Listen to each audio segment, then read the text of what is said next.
So we got to Mr. Keefe and Mr. Zimmerman, right? Yeah, those are the boss. Yeah, Mr. Zimmerman was the first boss at the racing club. What was it called? Zimmerman. Zimmerman was the boss at the Tsingtao International Recreation Club. International Recreation Club. Oh, okay, but it was partly a racetrack, right? It's all a racetrack. Oh, that was the racetrack. Yeah, they had an office where Zimmerman was, I don't know what his title was. Uh-huh. He was in charge, and they had an accounting office. Uh-huh. For an accountant, assistant accountant, and they had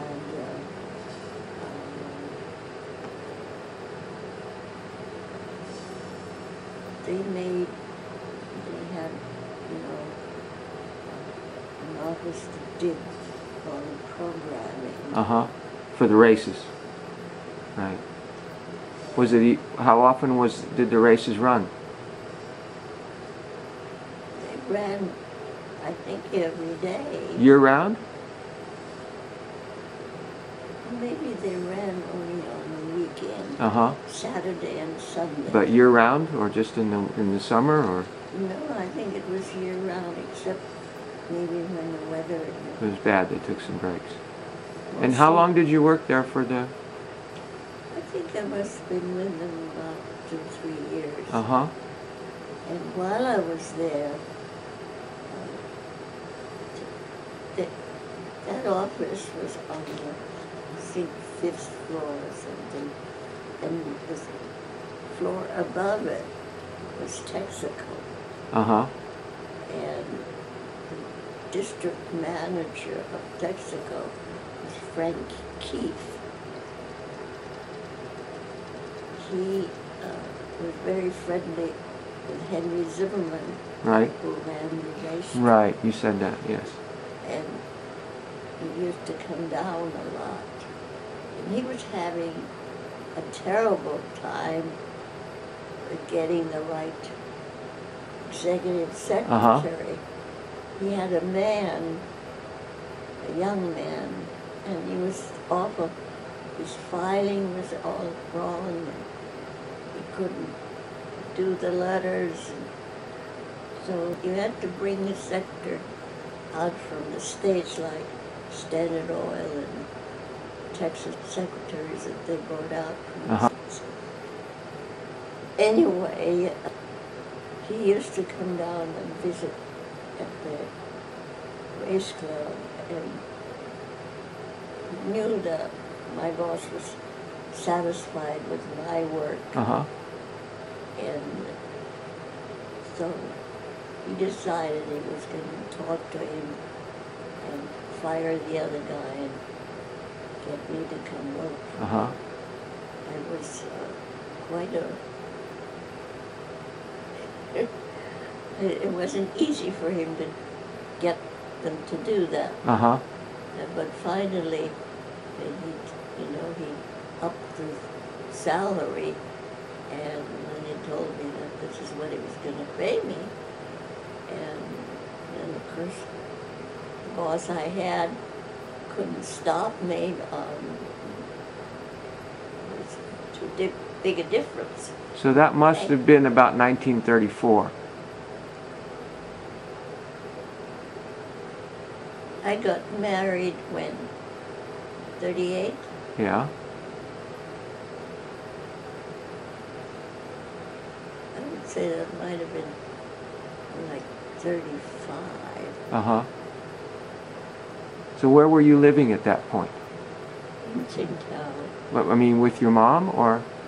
At first I was living with a couple that he had who was running my father's company in Tsingtao. He was in charge of the branch.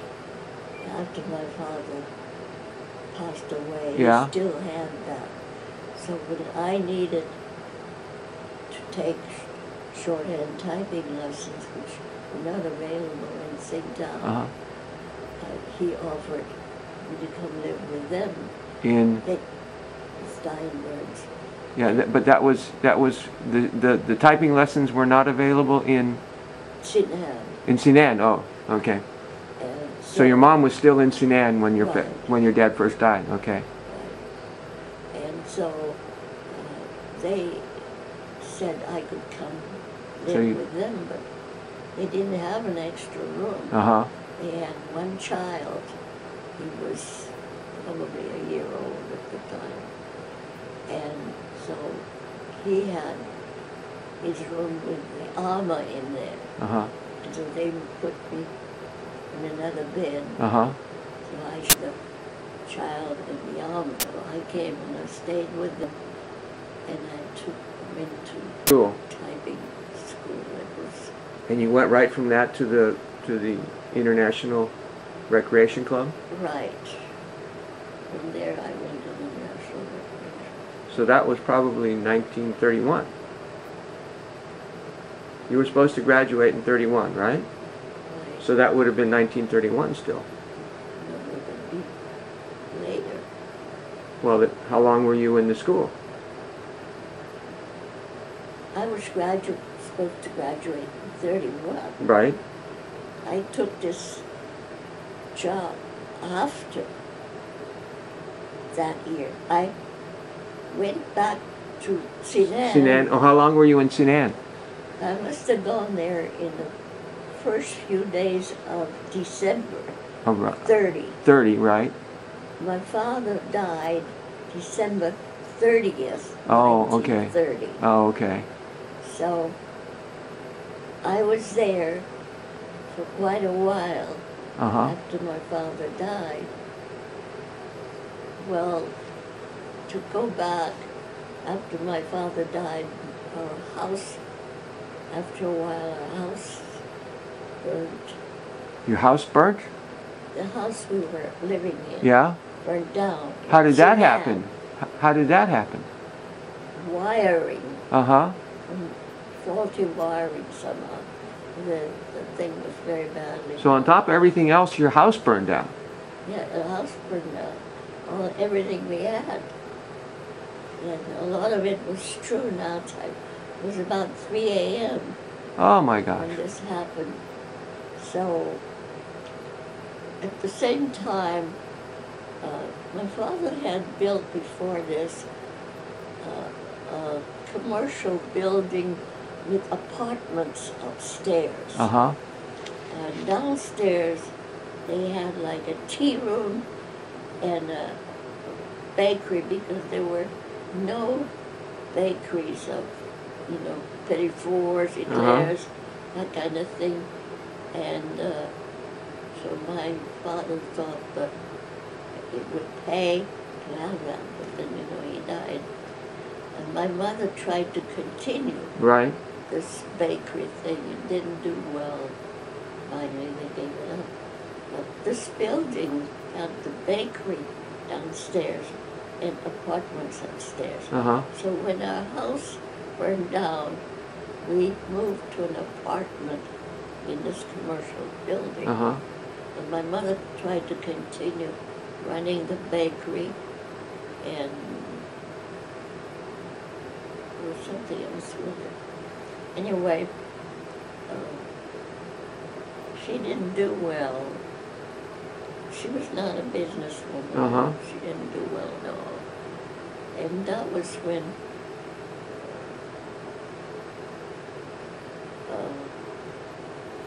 I got a job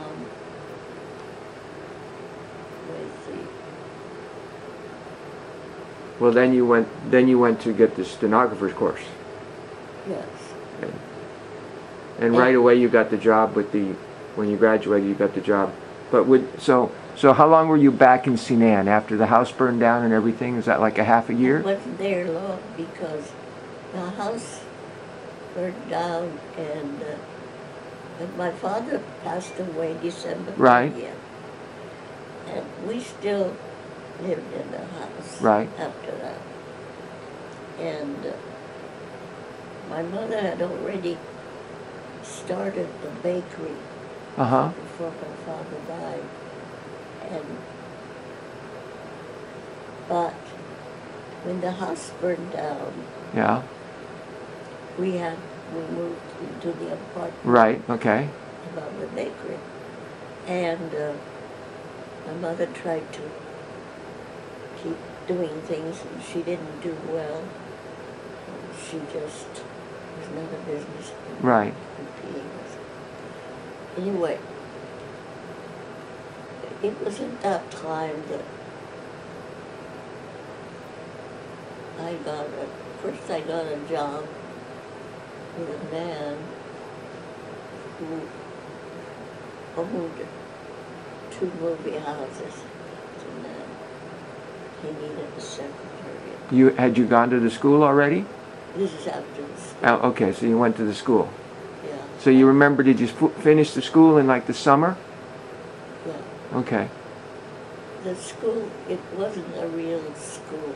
It was stenographer training. It was a steno. And when a woman who was the head secretary at Standard Oil Company. She was teaching. She would teach on her. I had to go to their office to get private lessons from her. Uh-huh. And then later, I even had to go to her. She was way out. She lived so far away. Okay. Anyway, I finished the course. Uh-huh. Was able to. And the first job I got was with a man who owned a cinema, and he was British, I think. He was a pain in the neck. Anyway, he wasn't much. He was low pay. Was that in Tsinan or Tsingtao? Tsingtao. In Tsingtao. There's nothing. And where were you living then? You were living... I was living at first with his family. Even at that point? Yes, at that point. But very shortly, I got my mother to bring everything she had, and Val was leaving, to move in, and I found an apartment for them, which wasn't too far from where I'd been living. So I moved in with my mother and Val into this apartment. So that would be late 1932. Right. Okay. At least, maybe even 33. And so... Oh, no, late 1931. Late 1931. No. He died in December of 1930. So that was a whole year when you worked a little bit in Tsinan, and then you went to school. Yeah, so it would have been more like 32. It would take a whole year. So all of 1931. So it's beginning of 1932 when your mom came down. Yes. Okay. And I found an apartment, so she moved in with Val. I don't know if my brother was with him or he was on his own, maybe. And where's my mother? Oh, I got her a job in a dress shop. And I was very friendly with the woman. I was, on top of my job, I was giving English lessons to various people, like Chinese and immigrant Russians, private lessons to augment what I was making. And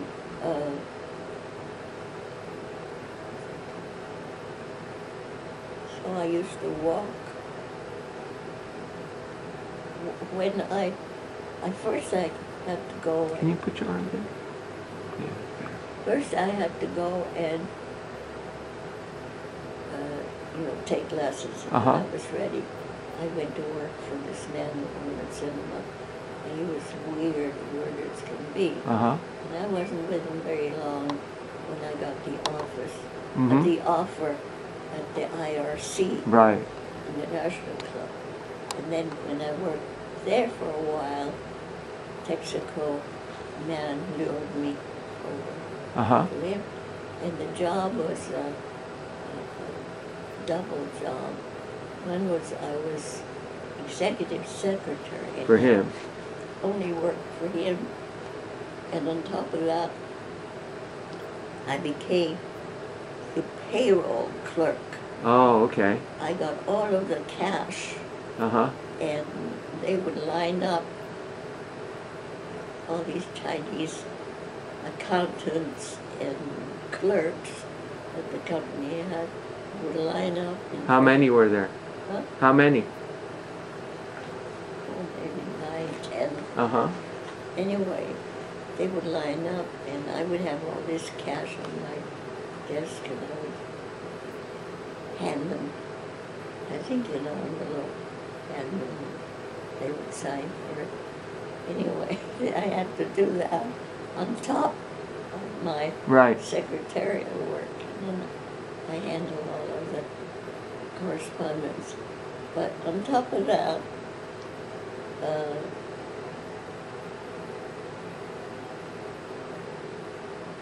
I